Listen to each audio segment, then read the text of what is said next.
I'm Gabby. I'm with the Center for Community Action and Environmental Justice. Today we're on another episode of Let's Clear the Air with CCAJ. We will be discussing a little bit about what COVID-19 looks like in the inland region on this episode, right? And it's very valid to feel nervous or scared during these times, as there are 1,500 cases in the IE alone, right? So today we will have a special guest joining us. His name is Dr. David Lowe. He is an expert in environmental science, and he's also the Dean of Biomedical Sciences at UC Riverside. So with that, I'll go ahead and pass it over to Dr. David Lowe and have him explain a little bit about himself. Welcome, and thank you so much for being our special guest today. Well, thanks for having me join you. So I'm a professor in biomedical sciences. I'm also the Senior Associate Dean for Research in the School of Medicine. I'm also the co-director with Juliet McMullen of the Center for Health Disparities Research at the University of California, Riverside. It's an NIH-funded center where we're doing some training of investigators in health disparities and community engagement, as well as sponsoring a number of research projects, especially in Coachella Valley, on some of the important issues, health-related issues and health disparities. Would you mind explaining a little bit about what this crisis looks like and how this specifically impacts us in the IE, as we do have high levels of pollution and thousands of trucks passing through our neighborhoods daily? Do you have anything that, any extra precautions that we should be taking, or safety measures that, are specific and direct to us? Well, this whole episode with the coronavirus pandemic is really going to change things forever. I don't think it's going to be a situation where we're just going to go back to normal. A lot of things are just going to be dramatically different in the way we live and how we communicate, and so that's definitely going to be going to have some long-lasting effects. And I think it's going to be important, not just because of this particular pandemic, but it's going to be something that's important in terms of other potential for disease spread and so on. The other thing that this does also, it really, not necessarily in a good way, it really highlights the real problems we have in inland California in terms of the existing health disparities and the existing problems that communities have had. And here, it's not just quality of life and some aspects of health outcomes, but these are really life and death impacts now, where these disparities just really predispose people to outcomes, especially because of the prevalence of and spread of the coronavirus. Right. So, thank you for that. I think it's a good way or to another question that we have, right? We're hearing a lot of communities in different parts of the country are being disproportionately impacted, such as the immigrant community, for instance, in Queens, New York, or the Black community in Chicago, Illinois. Is that happening in the IE? And if so, what can we do about that? Well, there's been evidence that a number of the underserved populations, the Latino, Hispanic, and African American populations are having worse outcomes, and that's appears there's some evidence for that across the country, so it's not limited to the Inland Empire. Now in California, I heard this morning that California may not be seeing much of that impact, but definitely it is a relative health effect, simply because the underserved communities already have high prevalence of some of the predisposed or comorbidity factors. So that would include things like hypertension, diabetes, pulmonary diseases, especially asthma, COPD, all of these kinds of conditions that are going to predispose people to have worse outcomes if they are infected by the coronavirus. And so just those kinds of health disparities. Another one I forgot to mention. So for example, obesity is also tied not just to higher incidence of asthma, but also to worse outcomes. And that's something that people have been looking at, again, across the country. And in the communities that we have, that is going to be an issue because we have high prevalence of a lot of these comorbidity types of things. The other issue that people are also looking at is whether or not different groups have some genetic aspects. I think people are interested in the question of whether or not, depending on your ethnicity, background, that sort of thing, that you may have some other genetic factors that could also affect outcomes. But I think the major thing in terms of the,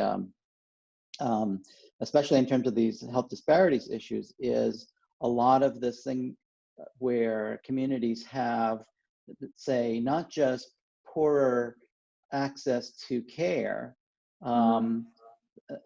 but also a lot of prevalence of these kinds of conditions, as I mentioned, like I said, cardiovascular disease, diabetes, obesity, asthma, those kinds of things that have really high incidence. One of the, so in the center, the Health Disparities Research Center, we actually have two projects ongoing in Eastern Coachella Valley.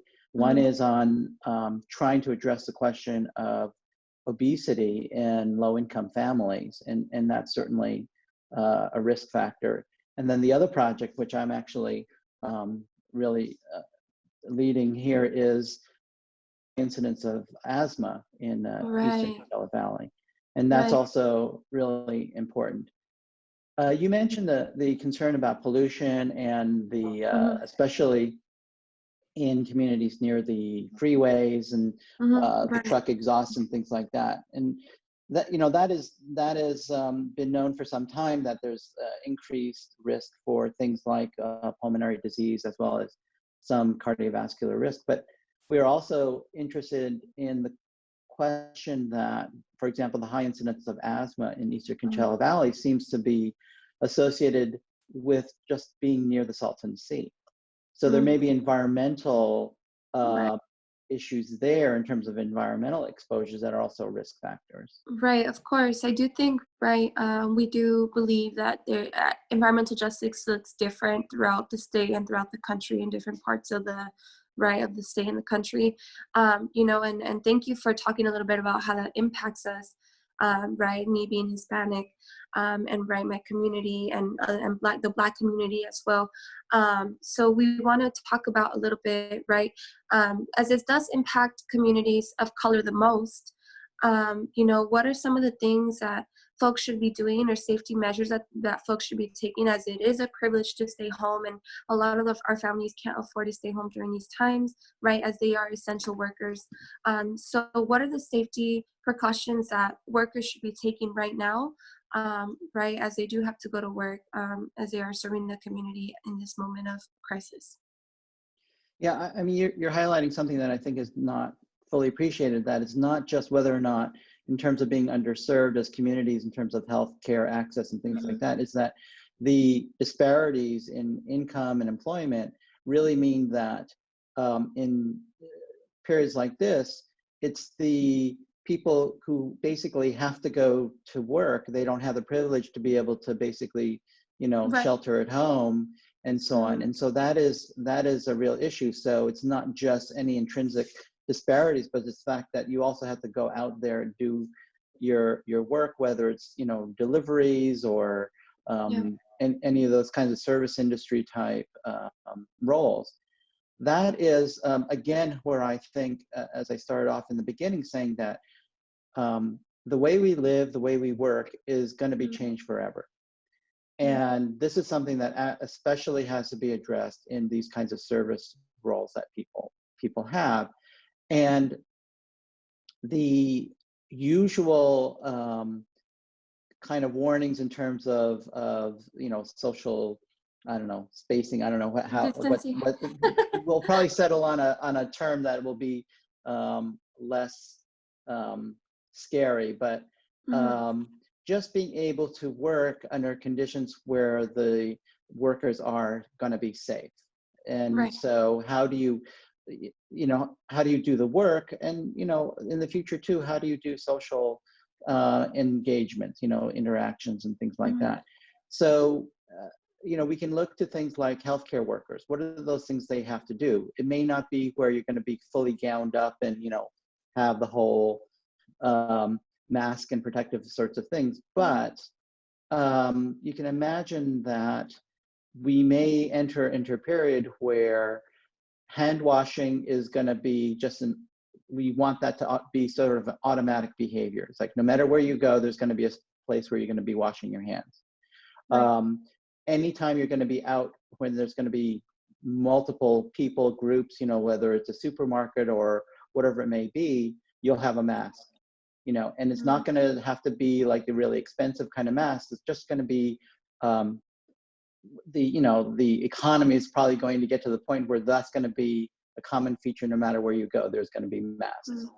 And the ways in which people interact, I mean, we will probably, in other cultures, when interactions really, like say in Japan, for example, where interactions are mainly begun and end by bowing to each other, we may be entering a period where that's going to be the usual thing and not shaking hands.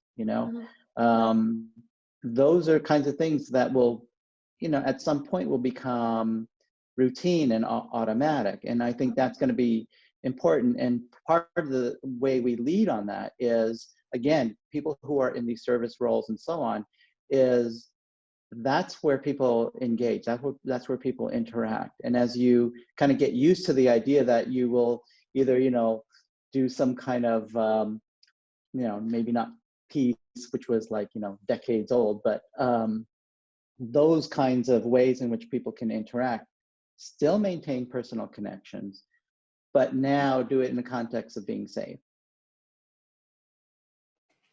So with that, right, you touched on a lot of important points, and you actually touched a little bit on some myth busters, right? There is a lot of misinformation out there. We wanted to ask you, should we be cleaning our packages when they arrive? Should we be wearing masks out in the grocery stores? And also, should we be covering our face? Those are some of the myth busters that we would like to ask you about. Well, let me start with the masks. I think one of the things is, if you go to some of the Asian countries, it was, it's funny. I think a lot of that was mainly fashion, like in some of the Asian countries where wearing these masks were common. Now it's more of a safety thing where it's not just wearing masks, and I'm sure there's going to be a market for all kinds of really nicely crafted and well-designed masks, but also it's how you wear them to actually provide protection. It should cover your nose. You shouldn't wear it too loosely. So those are things that'll just become I expect will become part of the culture. The other issues are really, I think, for example, you don't need to, pull out your Windex and spray all your vegetables, right? I mean, there are certain things where at least the evidence suggests that food, things like that, as long as you do your usual washing of your vegetables with rinsing with water or whatever it is, you don't have to go to extraordinary measures and worry about transmission of disease. Packages, preliminary studies suggest that the virus doesn't persist very long on the surfaces of things like packages and so on. So again, people might want to be safe and try kind of spray down some things, but really, there are people who are actively studying this question. How long does a virus persist? What are the best decontamination measures? These are the kinds of things that are actively being studied, especially in hospitals and in research labs, because coming from School of Medicine where we're doing research, we are especially quite eager to know the answer to those kinds of questions. And as we discover answers to those, then that can be sent out to people who say, don't worry about this, don't worry about that. This is a standard practice. Just to give you context, like we do research in the lab on infectious agents, whether it's bacteria, viruses, and so on, all the time. So we do have a long history and a culture of how to not cross-contaminate things, right? So we do have some experience in saying, you carry your hands this way, you wear gloves, you take your gloves off in a certain way, you handle things in certain practice. So now there's a little bit more urgency in saying, let's make this part of usual everyday behavior. What are those things that we would normally do in a lab? What are the things that we would pay attention to that now becomes part of our usual everyday behavior? And some of the data is still in the works, still being studied. And so as we get more experience, that information will get out there. So it doesn't hurt to be cautious, but I think it's also something to know that, people are looking at this, and it's not a thing where you can't move an inch because you're just so paralyzed with fear. Right. Yeah, I think those are some really interesting points to bring out. And of course, right, I feel, for me personally too, I've been nervous about that stuff and whether we should be clean our packages, but that's really useful information in terms of that. I think it does lower the nervous factor and the fear factor in all of this. And I would like to thank you so much for being on our show today and for sharing your expertise and taking the time to do so. Is there anything else that you would like to share with our members before you leave? I think the usual things, again, we are especially concerned with things like health disparities. So, eat healthy, stay healthy. Those are the usual things. And I think, as I said, this has highlighted the issues with health disparities that we really wanted to address, and it may give us more of a drive going through, in interacting with government agencies, health care networks, and things like that, to say, look, it's been really clarified to us as much as possible that we really need to address these health disparities. And hopefully this will lead to some, more action. Right. Thank you so much once again. We were really excited to have you here, and I can't thank you enough. I hope you have a great day. Thank you so much for sharing this useful information with our community members. Bye, David Lowe. Thanks for inviting me. Dr. David Lowe, excuse me. Thank you so much for all the work that you're doing. Okay, thanks.